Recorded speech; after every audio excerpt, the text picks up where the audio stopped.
ইসরায়েলের প্রধানমন্ত্রী Benjamin Netanyahu বর্তমানে একাধিক ফ্রন্টে জটিল চ্যালেঞ্জের মুখোমুখি।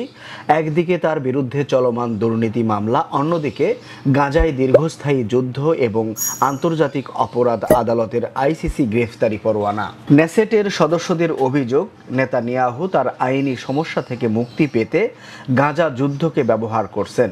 ডেমোক্রেটিক পার্টির নেসেট সদস্য লামা লাজিমি সম্প্রতি একটি কঠোর বিবৃতিতে বলেছেন, নেতানিয়াহু ইসরায়েল এবং আমাদের সন্তানদের ভবিষ্যৎকে তার মামলার সঙ্গে শর্তাধীন করে তুলেছেন।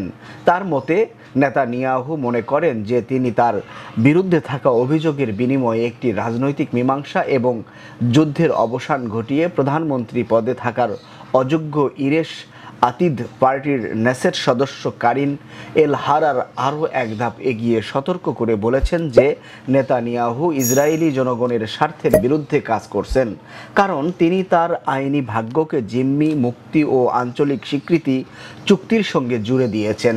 মার্কিন প্রেসিডেন্ট ডোনাল্ড ট্রাম্প সম্প্রতি নেতানিয়াহুকে দুর্নীতি মামলা থেকে অব্যাহতি দেওয়ার আহ্বান জানিয়ে বিতর্ক সৃষ্টি করেছেন। ট্রাম্প যুক্তরাষ্ট্রের বার্ষিক ইসরায়েলি সাহায্যের পরিমাণ উল্লেখ করে বলেছেন, আমরা এটি সহ্য করব না এবং কর্তৃপক্ষকে বলেন নেতানিয়াহুকে ছেড়ে দিন।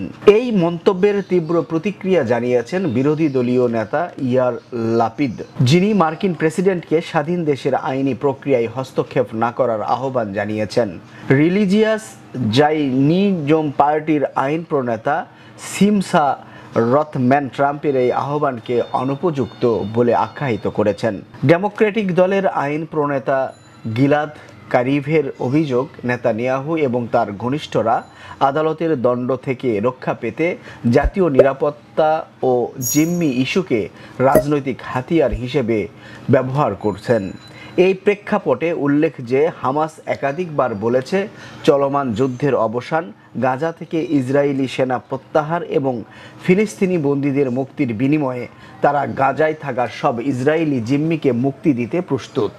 তবে নেতানিয়াহু এসব শর্ত প্রত্যাখ্যান করেছেন। নেতানিয়াহুর বিরুদ্ধে বর্তমানে ঘুষ, প্রতারণা এবং বিশ্বাসঘাতকতার মতো গুরুতর অভিযোগ মামলা চলছে, যা প্রমাণিত হলে তাকে কারাদণ্ড ভোগ করতে হতে পারে। 2025 সালের জানুয়ারি থেকে তিনি মামলার 1000, 2000 এবং 4000 নম্বর কেস সংক্রান্ত জিজ্ঞাসাবাদে অংশ নিচ্ছেন, যদিও তিনি সব অভিযোগ অস্বীকার করেছেন। উল্লেখ্য, 2019 সালের নভেম্বরে অ্যাটর্নি জেনারেল এসব মামলার অভিযোগপত্র জমা দেন এবং 2020 সালের 24 মে থেকে তার বিচার শুরু হয়। নেতানিয়াহু ইসরায়েলের ইতিহাসে প্রথম দায়িত্বরত প্রধানমন্ত্রী যিনি ফৌজদারি মামলায় আসামির আসনে বসেছেন। নেতানিয়াহু বর্তমানে এক জটিল ও বহুমুখী সংকটের মুখোমুখি। দেশে দুর্নীতি মামলা, আন্তর্জাতিক অঙ্গনে যুদ্ধ অপরাধের অভিযোগ এবং অভ্যন্তরীণ রাজনৈতিক অস্থিরতা। নেসেট সদস্যদের অভিযোগ যে তিনি গাজা যুদ্ধকে তার ব্যক্তিগত আইনি সমস্যা সমাধানের হাতিয়ার হিসেবে ব্যবহার করছেন, তা ইসরায়েলি রাজনীতিতে নতুন মাত্রা যোগ করেছে। এই পরিস্থিতিতে নেতানিয়াহুর ভবিষ্যৎ এবং ইসরায়েল ফিলিস্তিন সংঘাতের সমাধান উভয়ই অনিশ্চিত হয়ে পড়েছে। আন্তর্জাতিক চাপ, অভ্যন্তরীণ বিক্ষোভ এবং আইনি চ্যালেঞ্জের মুখে নেতানিয়াহুর পদক্ষেপগুলো ইসরায়েলি রাজনীতির গতিপথ নির্ধারণে গুরুত্বপূর্ণ ভূমিকা রাখবে।